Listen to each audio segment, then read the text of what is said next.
This video is about becoming limitless, not a motivational limitless, not manifest your dream life limitless even, but beyond that, into total liberation, into remembering all that you are, living from the totality of what you are, because you are everything. You are the totality. You are God. You are infinite. You are eternal. You are source.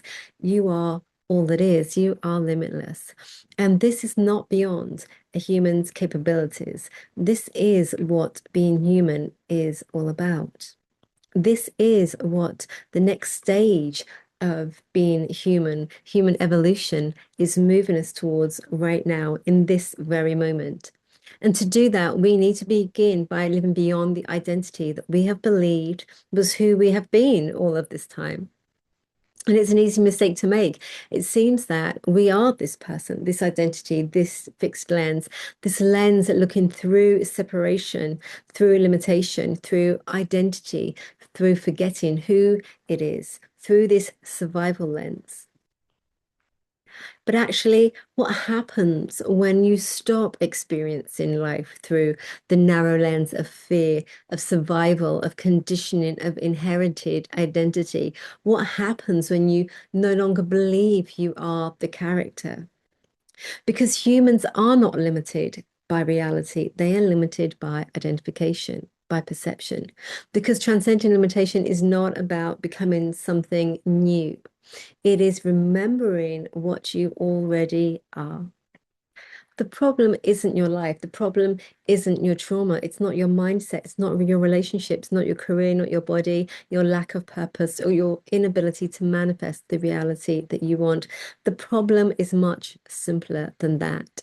You are looking through not the wrong lens, but a limited lens. Have you noticed that becoming a someone never fully satisfies?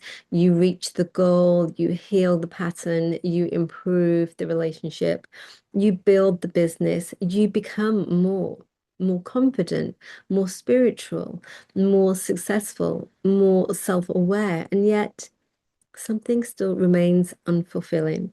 Something in you knows there is more, not more achievement, not more healing, not even more spirituality, more of you. This video is the beginning of a series called Human Evolution.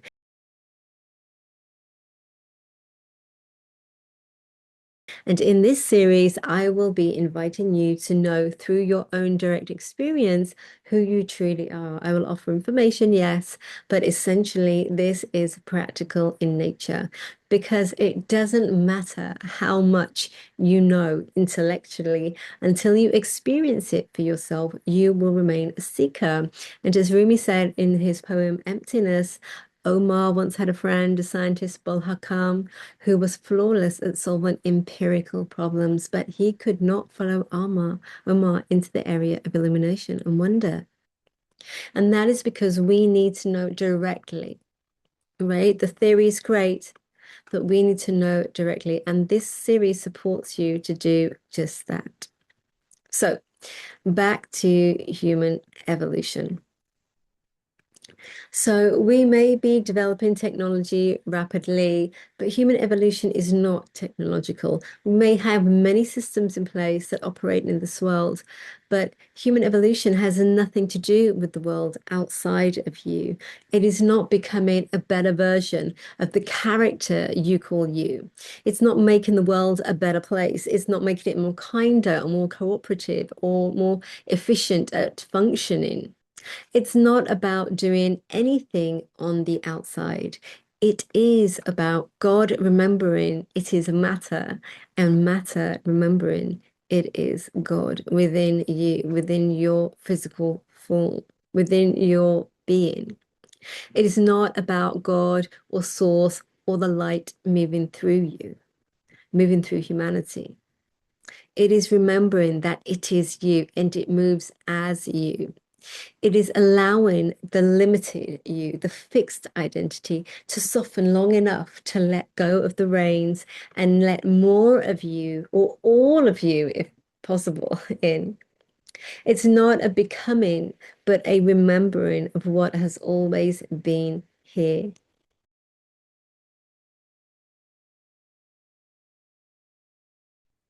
Most humans are currently living within what is called separation consciousness. Separation consciousness is a mode of awareness. It's not the result of anything that's gone wrong. It has served us well. It allows for the experience of individuality that really believes it's all about you, right? There's a real you. There's the experience of me and what it means to be me. You get to experience survival, a single identity, attachment, loss, romance, failure, success, neediness, death, birth, protection, story, the character, and all from absolutely buying into the idea that these experiences are really happening to you, that you are a finite being who can really be abandoned, who can really be shamed, who can really die. And there can't be an immersive experience of that if you know it's just one of infinite potentials of what you could possibly experience, because you're all that is. Because if you knew that, if you knew who you really were, then it's a completely different game that you'd be playing. Separation consciousness is level one. But there is so much more. But it's not that separation consciousness is something wrong. As I said, we are not trapped in the matrix. Feeling we're trapped in the matrix and wanting to get out is really still more matrix because no one is actually out to get you unless you've designed the game of reality that way. Of course, if someone's out to get you, that could be your game. Separation consciousness only becomes tiring when we mistake it for the whole of what we are. And we do that all of the time when we become locked into this fixed way of seeing who we are and seeing the world around us. How much of your life is organized around protecting a version of yourself, a name, a personality, a history, a role, an identity structure, someone who must succeed, someone who must be loved, someone who must be safe, someone who must be right, someone who must become a someone? This identity is not bad. I'm not talking about destroying your humanity. I'm talking about reorganizing. I'm talking about recognizing that the ego is a lens, not the entirety of the one looking. And the ego's job is survival, physical and otherwise, and avoidance of annihilation. And to the ego, complete annihilation is remembering that it is only a lens and not the totality. And from the ego lens, life is experienced through survival, fear, comparison, defensiveness, lack, control. We no longer experience reality directly. Instead, we experience it through identity maintenance. Not just identity, but identity maintenance. Being a person, a specific one who must survive. But after a time, that gets exhausting, not because life is inherently difficult, right? But there just comes a time when it's not for us anymore. And this exhaustion is from trying to live as a single contracted identity inside of an infinitely larger reality, which is all you.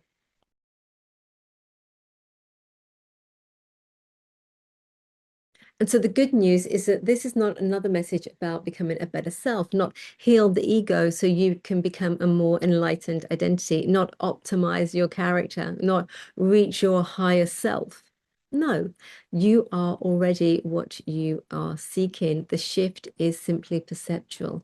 When the lens changes, the field widens, the identification softens, and reality shifts with you, as you, because it is you. There's nothing that you need to do on the outside unless you are guided to, because it is in alignment.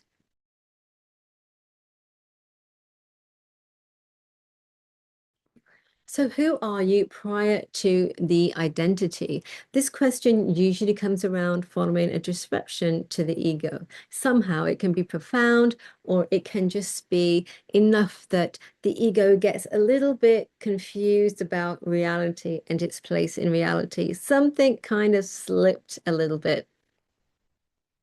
And so the ego agrees to at least go on a journey or it may entirely just agree to give up survival. But usually it's incremental. Usually it dissolves bit by bit, gradually over years, which is typical for most people, right? It can be profound, or there can be these big, intense experiences that are had along the journey. But either way, the ego starts to let go of its grip and it starts to decide, okay, let's see what this is about. And partly it will be very clever about that and let you go so far, but not all the way. And so we're going to work on actually really helping the ego to just totally release, right? So, it can be through something chaotic happening in your life. It can be through an expansive experience. It can be through sheer desperation, could be through the birth of a child, can be through someone just saying something to you and you having a realization, could be through depression, light codes. Actually, it just could be anything. But what it is really reflecting, regardless of how it's initiated and how it happens, is that now is the time to change. And this is where many people begin encountering what different psychological, spiritual, scientific traditions have called self-transcendence, awakening, boundaries dissolution, peak experience, trait transformation, unity of experience, emptiness, no self, unity consciousness, non-separation, all sorts of ways. And these all speak to varying degrees of release of the ego's grip, where you might have a small awakening where the ego is pretty, tightly holding on still, but there's something, something's going on. Or you may have total ego dissolution. It doesn't really matter. Everybody will get to the same point. And the language doesn't really matter at all either. What matters is the direct experience. What matters is the moment you realize I am not confined to this character, to the character I believed myself to be. And something really quite extraordinary begins to happen then as that grip softens. The separate self is no longer experienced as the one and only absolute reality. You begin discovering yourself not merely as the character, but as awareness itself, as the field of consciousness, as the formless void, as the one in which experience is occurring, as the one observing, as all that is.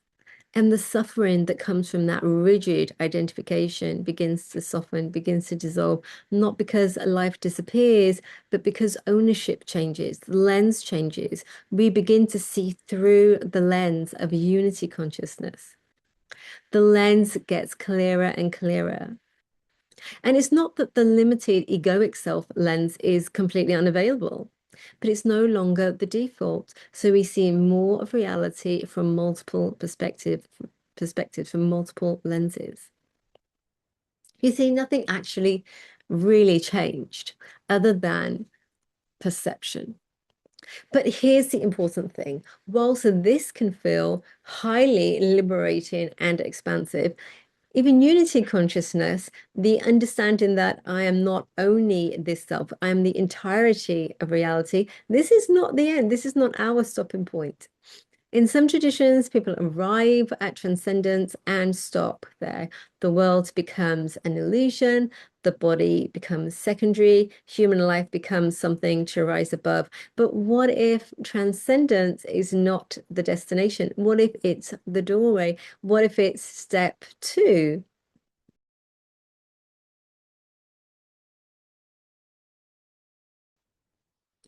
Because eventually life calls you back into the body, into relationships, into money, into work, into desire, into matter, into the world.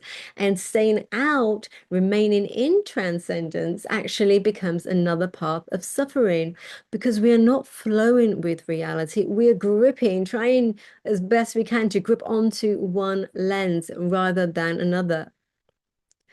So if we allow ourselves to return, this is where something profound can happen. Not a return to unconscious identification, but a return with different seeing. The recognition that matter is not separate from consciousness. God is not elsewhere. Divinity is not somewhere beyond form. Matter is God. God is matter.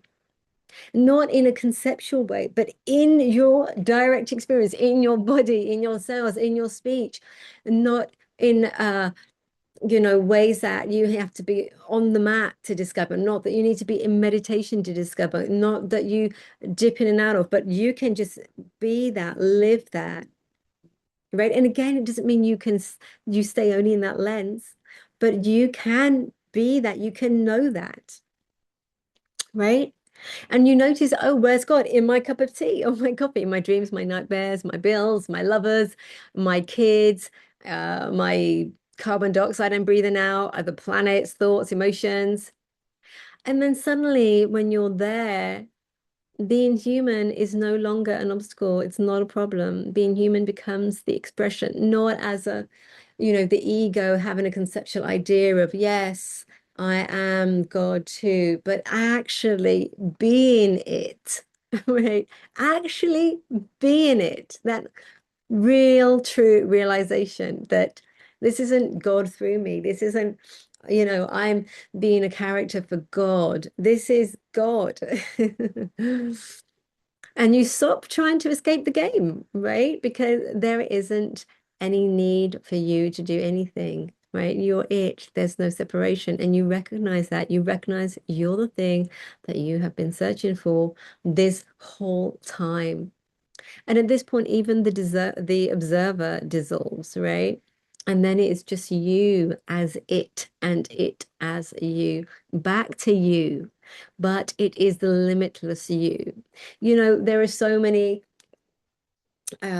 coaches, manifestation coaches out there who are all about, get your ultimate life, get your dream life, get your whatever. But that still is a fraction of how you can experience reality. And in this moment in creation, not just individuals, but humanity as a collective can truly know, have a real remembering, have a real unity with Earth, with all things, can truly remember what it is. And it's nothing new. It's nothing that we can now do. We've always been able to do it, but we've just been playing in separation consciousness. God has been playing in separation consciousness. And you've always been it. And so nothing's changed, only the lens.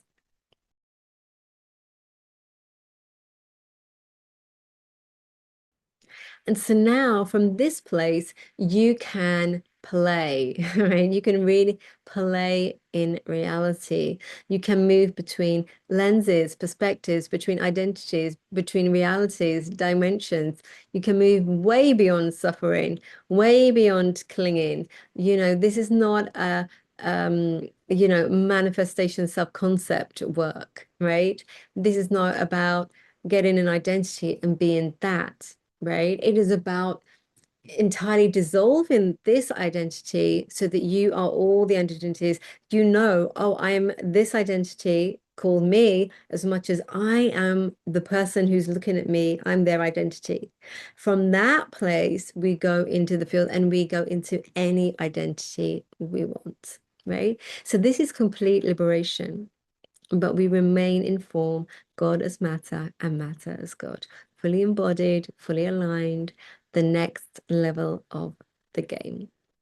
And so, how does this feel day to day? You stop interpreting every experience through survival identity, shame evaporates, seeking validation, self-worth, all of that ceases, judgment disappears, striving ceases, judgments towards yourself, striving towards acceptance, all of these things, judgments towards others, all of that just disappears. And there are still preferences, right? There are still desires, but they are not separate from you, right? They are you. And you recognize, oh, I'm not manifesting. It's not me manifesting a desire. It's not me and a desire coming together.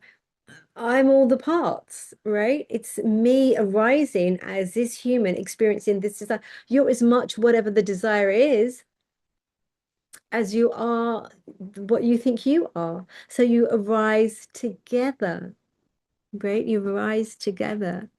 It's just all you moving through creation. And again, what changed?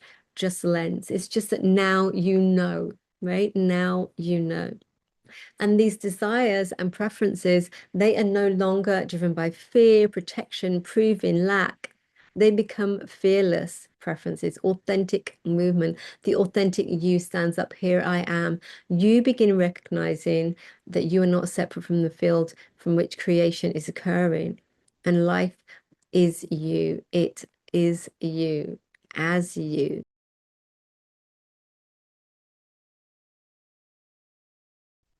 And so human evolution, as I see it, is not becoming superhuman, it's becoming more fully human, beyond separation consciousness, beyond exclusive identification with the ego, through unity consciousness into embodiment, from character to player, from survival to consciousness, not becoming something new, remembering what was already here. In the next episode of this series, we're going to go a little bit deeper and we're going to see that you are not really seeing reality, you're seeing identity.